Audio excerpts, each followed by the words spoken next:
L'économie Business Summit s'est tenue récemment au Hilton Hotel de Yaoundé au Cameroun. Le CEMAC, à travers cette édition, compte relever le défi de la digitalisation à l'ère de l'inclusion financière. Nous parlerons dans ce journal du travail domestique avec l'Organisation internationale du travail OIT en Côte d'Ivoire. Filière anacarde, la fête des mères en cajou a tenu toutes ses promesses, une initiative visant à promouvoir la consommation locale du cajou.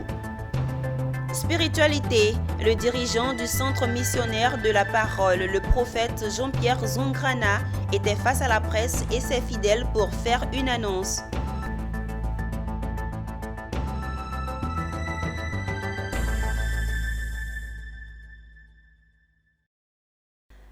Madame, Monsieur, vous suivez le journal sur Business 24 Africa. Bienvenue.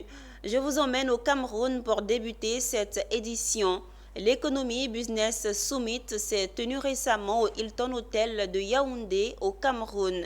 La communauté économique et monétaire de l'Afrique centrale, à travers cette première édition, compte relever le défi de la digitalisation à l'ère de l'inclusion financière. Enjeu de ce forum avec Djouleyatou Gorso et Arnold Ndal. Puisse aussi utiliser. L'Afrique engendre une hausse moyenne de 2,5% du PIB par habitant selon l'Union internationale des télécommunications. Opportunités d'investissement à l'ère du numérique, c'est le thème de la première édition de l'Economic Business Summit. Dans la région Afrique centrale, il n'y a pas assez d'espace d'échange de ce type, contrairement à l'autre partie du monde, à l'exemple de l'Afrique de l'Ouest, de l'Afrique du Nord, où de plus en plus il y a des plateformes qui sont créées pour permettre au monde de la finance, au monde de l'économie de réfléchir sur les enjeux de notre époque. Le continent progresse dans la transformation numérique ces dernières années à travers l'infiltration massive de l'Internet mobile, le succès du mobile banking et l'émergence récente d'un écosystème de start-up innovantes. Au niveau de la CEMAC, beaucoup reste encore à faire. Il faudrait que l'Afrique centrale investisse dans l'acquisition des compétences pour être capable de maîtriser ces outils numériques. À travers l'inclusion financière, on peut toucher le maximum de gens, y compris au fin fond des villages désormais, qui font un certain nombre de transactions en toute sécurité. Entre networking, rencontres B2B, expositions et savoir-faire, ce forum réunit des grandes personnalités, des experts chevronnés et d'éminents speakers. Les défis ici sont énormes. Il faut mettre des technologies autour, il faut mettre des formations, il faut des contenus, il faut mettre des applications, il faut tout un ensemble de choses qui concourent donc à cette finalité de ramener donc, comme je disais tantôt devant le panel, de ramener ces exclus de la finance moderne ou de la finance actuelle qui est digitale au monde financier. Cette première édition est un grand pas vers la numérisation de la CEMAC, voire de l'Afrique. Rendez-vous l'année prochaine avec de nouvelles visions. De retour en Côte d'Ivoire, parlons du travail domestique. L'Organisation internationale du travail OIT a initié du 31 mai au 2 juin 2023 une formation en faveur des organisations syndicales. Organisé à travers le projet Agridom, ce séminaire visait à renforcer les capacités des syndicats sur l'élaboration et la mise en œuvre des campagnes en faveur de la ratification de la Convention 189 sur le travail domestique. Konena Nourgo et Doumbia Ayouba. À l'appel de l'Organisation internationale du travail, les différentes organisations syndicales de la Côte d'Ivoire étaient représentées à ce séminaire de formation. Durant 3 jours, les capacités de ces syndicats ont été renforcées sur l'élaboration et la mise en œuvre de campagnes visant la ratification de la Convention 189, une convention qui entend offrir de meilleures conditions de travail aux travailleurs domestiques. Donc la vulnérabilité des travailleurs domestiques, c'est qu'ils sont au sein des ménages. Donc ils sont isolés et ils sont peu protégés par des organisations de travailleurs. Et donc les organisations de travailleurs ici en Côte d'Ivoire, les 5 centrales, notamment la centrale Dignité, mais aussi les 5 centrales autour de l'intersyndicale qui s'appelle le CITEF, se sont efforcés de structurer et d'organiser les travailleuses domestiques afin de mieux protéger leurs droits, de les sensibiliser sur leurs droits, de leur dire qu'ils ont le droit à la CMU et doivent être enregistrés à la CNPS. Et donc cet atelier vise à permettre aux organisations syndicales de développer une grande campagne d'information, de sensibilisation autour du droit des travailleuses et travailleurs domestiques pour que leur situation s'améliore. On peut dire qu'il y a eu une grande amélioration, ça il faut le reconnaître. Parce qu'avec les sensibilisations et autres, on a constaté que de plus en plus il y a moins de maltraitance, moins de violence, moins d'harcèlement sexuel. Et donc on peut dire qu'il y a vraiment un grand changement qui est en train de s'opérer au niveau de ce corps de métier. Ce séminaire de renforcement de capacité a été initié par l'OIT à travers le projet Agridom, une initiative soutenue par le gouvernement ivoirien à travers le ministère de l'Emploi et de la Protection sociale. Il faut que cet emploi soit reconnu comme tel, c'est-à-dire que le travail domestique soit reconnu comme un travail dans sa pratique. Une fois adoptée, la Convention 189 permettra d'offrir aux travailleurs domestiques de meilleures conditions. Ouvrons à présent un chapitre sur la célébration de la fête des mères en Côte d'Ivoire. Dans le but de promouvoir la consommation locale de cajou, le projet de promotion de la compétitivité de la chaîne de valeur de l'anacarde a initié la fête des mères en cajou. Une fête des mères marquée par l'exposition de nombreux produits dérivés de l'anacarde durant 4 jours et la formation de 2000 femmes à la connaissance des produits et de leurs bienfaits. C'était au stade de la Sogefia à Cocody en présence de Philippe Zabo et Ezekiel Siri. 4 jours pour amener les populations de Cocody, surtout les femmes, à découvrir les produits dérivés de l'anacarde et leurs bienfaits. C'est la prouesse qu'a réussi le PPCA, organisateur de l'exposition dénommée la Fête des mères en cajou. Les femmes de Cocody, spécialement de la Locodrome, qui étaient la cible du PPCA, ont été formées à cette fin et elles prennent sur elles le choix de promouvoir l'anacarde et ses produits dérivés. Donc on a appris vraiment, la formation nous a aidés, on a appris beaucoup de choses sur l'anacarde. Beaucoup de choses sur l'anacarde. Nous savons qu'on peut en faire en lait pour sa famille, ça n'a pas en sauce, ça n'a pas d'effet secondaire, maladie, tout ça là. Et tout ça c'est fait ici. Vraiment, ça a été tellement enrichissant pour nous les femmes de Cocody. On dit merci simplement à Dieu parce qu'avec la formation, ça va nous permettre à nous de connaître déjà nos produits locaux. Au soir de la fête des mères en cajou, le directeur général du Conseil du coton et de l'anacarde est fier de cette stratégie qui vise à amener les Ivoiriens à transformer l'anacarde d'une part et d'autre part à consommer ses produits dérivés. Vous savez que la Côte d'Ivoire est le premier porteur mondial de noix de cajou, est devenu depuis 2022 troisième transformateur mondial de noix de cajou. Il s'agit pour nous donc de ne pas suivre le chemin que nous avions suivi avec les noix de cajou, à savoir les exporter totalement vers des clients extérieurs. Il s'agit pour nous, au moment où nous allons résolument à la transformation, de faire la promotion. La fête des mères en cajou a refermé ses portes par la visite de la Locodrome de Cocody, réhabilitée par le Conseil du coton et de l'anacarde. La célébration de la fête des mères, c'est aussi du côté de la commune de Yopougon. Les femmes de la municipalité étaient sous les projecteurs à l'occasion de l'édition 2023 de cette fête. Une célébration festive et de partage qui a vu la récompense des femmes à travers plusieurs lots en pagnes et ustensiles. Michel Brou et Ismaël Doza. Elles étaient 5000 femmes de la municipalité de Yopougon à être célébrées ce vendredi par le maire de la commune. Et pour commémorer cette traditionnelle fête des mères, la mairie a offert aux heureuses mères des présents composés de pagnes, d'ustensiles, de réfrigérateurs et gazinières. Un défilé de toutes les couches sociales a été exécuté par les femmes de la municipalité. Le tout dans une ambiance bon enfant à laquelle elles s'y sont prêtées. Ce sont 10 années consacrées par le maire de la commune à cette célébration qui voulait marquer son engagement aux côtés des femmes.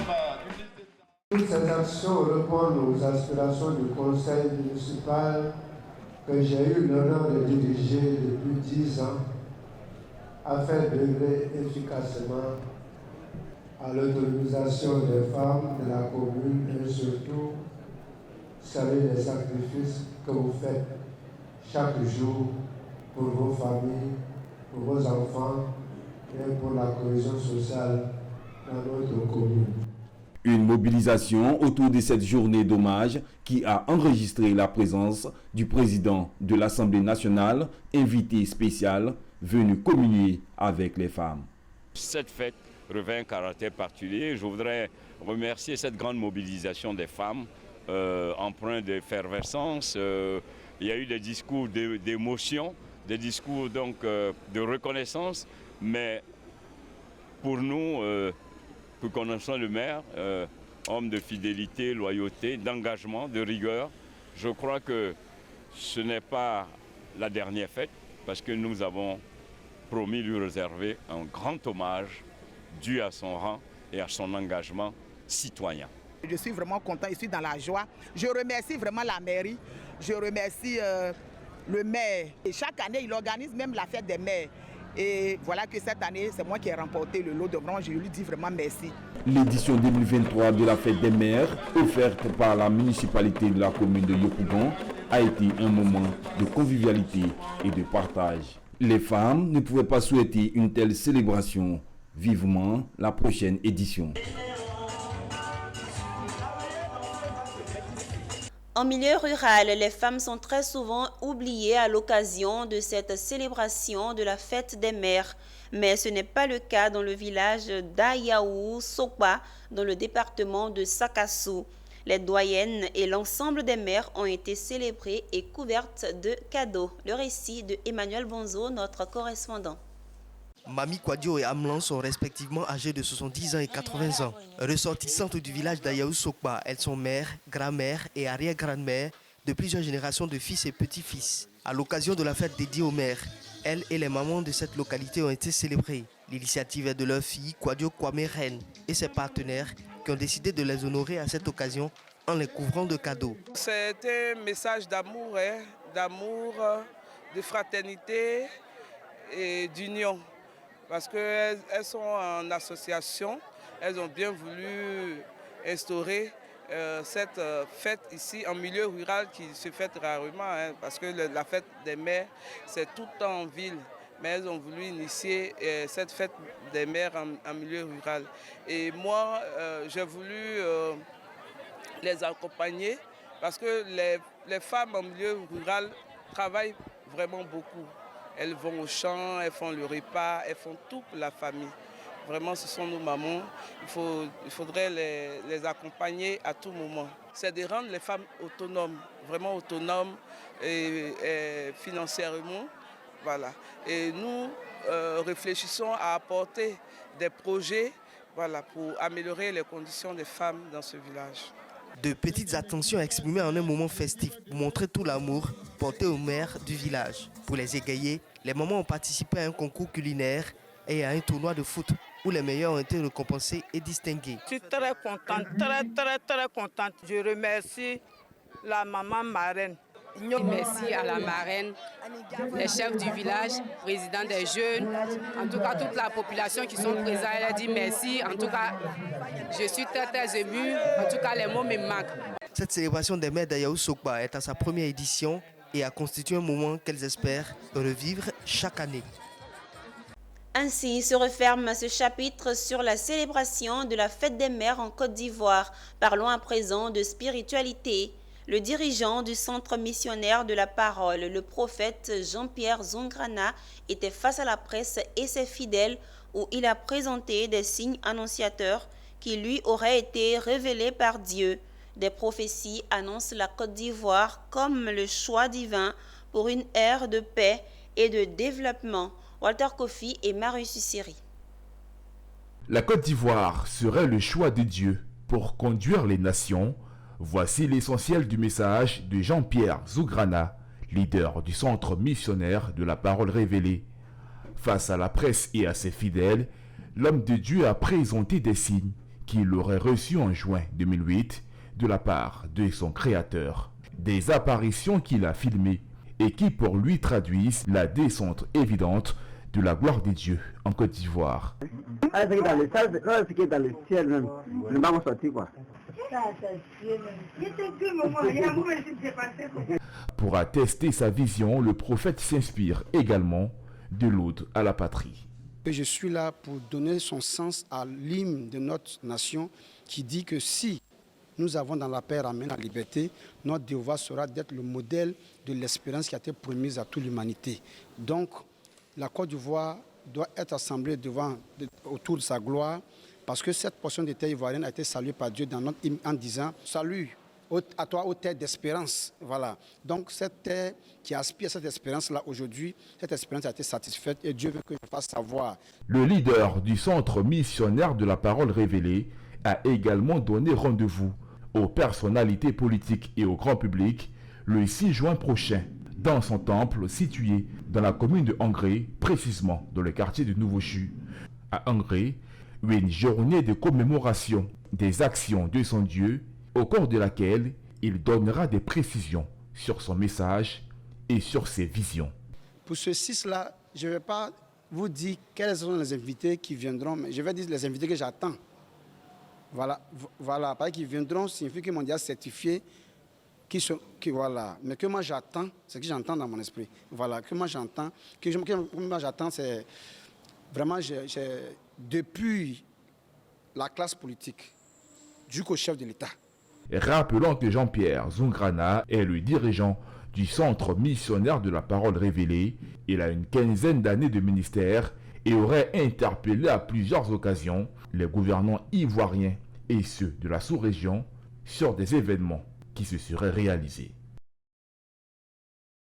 Parlons éducation dans ce journal.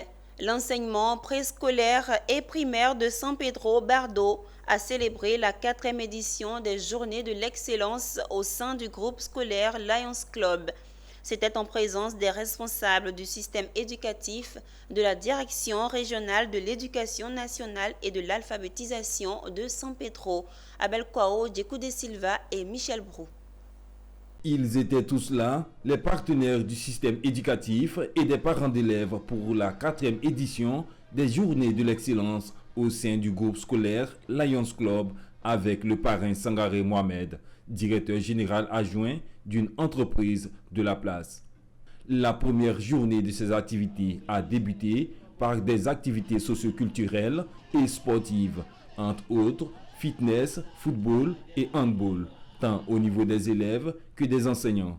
La seconde journée, elle, a été consacrée aux récompenses. Cette journée de l'excellence est vraiment une journée très importante, surtout que c'est une des consignes de Madame le ministre que nous respectons, à savoir prôner l'excellence dans les milieux scolaires. Cette activité, c'est pour vraiment faire honneur à nos élèves les plus méritants, les encourager ainsi que les agents qui travaillent avec nous. Et c'est à travers ce type de journée que nous pourrons contribuer chacun à son niveau à créer des ressources humaines capables de développer la Côte d'Ivoire de demain.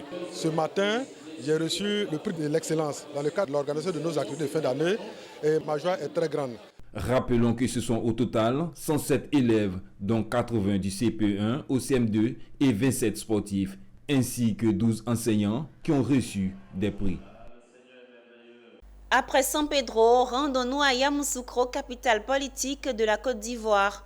Les sénateurs de la Commission des affaires économiques et financières du Sénat ont reçu 2 ministres pour examen de 2 projets de loi, dont l'un présenté par Mamadou Sangafowa Koulibaly, ministre des Mines, du Pétrole et de l'Énergie, dans le cadre de la lutte contre l'orpaillage illégal, et l'autre par Dr Amédée Kouakou Kofi, ministre de l'Équipement et de l'Entretien routier par l'examen du projet de loi portant classification et immatriculation des routes.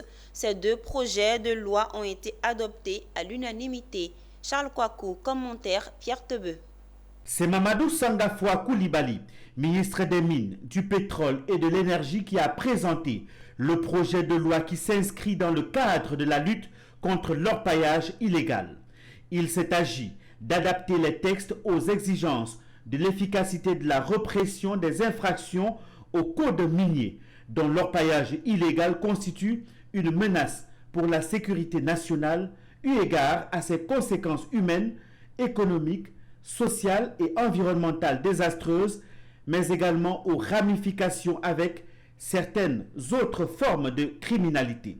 Cela a été fait dans un souci de montrer à quel point ce dossier préoccupe au plus haut niveau, mais aussi de le mettre en harmonie, puisque au niveau de l'unité de lutte contre l'orpaillage illégal dépend directement du Comité national de sécurité, présidé par le président de la République en personne.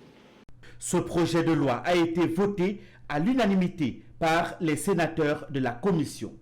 À sa suite, le ministre Amédée Kofi Kouakou, ministre de l'Équipement et de l'Entretien routier, a soumis à la même commission l'examen du projet de loi portant classification et immatriculation des routes.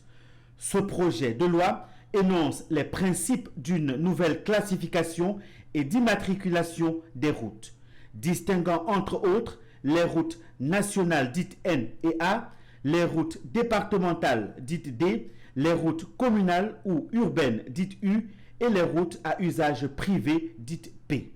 Alors, dès lors que vous finissez de mettre les routes, chacune dans sa catégorie, c'est très simple de savoir comment on l'entretient.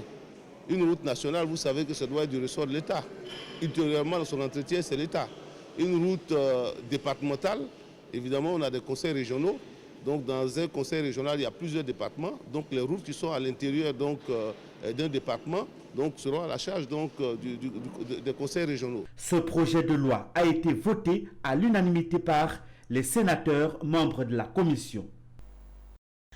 À Bondoukou, tous les leaders de jeunesse issus des partis politiques, des organisations et associations de jeunes et de la société civile se sont retrouvés lors d'une conférence de presse qui avait pour objectif d'inciter les jeunes au travail, à l'entrepreneuriat et à contribuer au développement de la ville de Bondoukou. On voit tout cela avec notre correspondant dans le Gontougo, Anissé Kouadio. Ils sont tous au présent, les leaders de jeunesse de partis politiques, de la société civile et d'organisations ainsi que d'associations de jeunesse. Tous à l'unisson chantent l'hymne national à travers ce regroupement d'inviter les jeunes pour des élections apaisées. Car après tout, élection c'est pas palabre. Un bulletin de vote est plus fort qu'une balle de fusil. La patrie de la fraternité. Nous ne voulons plus ces élections qui endeuillent nos populations. Nous disons non, inviter l'ensemble de la jeunesse, de toutes les obédiences, à avoir des élections apaisées, libres et transparentes. L'élection, ce n'est pas la guerre. Au-delà d'inviter les jeunes à la culture de la non-violence en période électorale, les leaders d'associations et de groupements de jeunesse ont invité ces jeunes à contribuer inlassablement au développement de Bondoukou, tout en mettant sur pied des activités génératrices de revenus pour leur autonomisation et leur épanouissement. La jeunesse doit prendre toute sa part de responsabilité dans la question du développement de sa cité. Parce que c'est important. Nous devons léguer un héritage à nos enfants. Cette crème de la jeunesse rassemblée, c'est voulu clair, amener les décideurs et les autorités au niveau local de Bondoukou à mettre réellement les jeunes au centre des différents projets, tout invitant les jeunes à développer le potentiel qui est en eux afin de s'affirmer. L'État n'a pas les ressources qu'il faut pour employer tout le monde. J'encourage chacun de nous à s'employer lui-même par la voie de l'entrepreneuriat. Ce n'est pas forcément le bureau.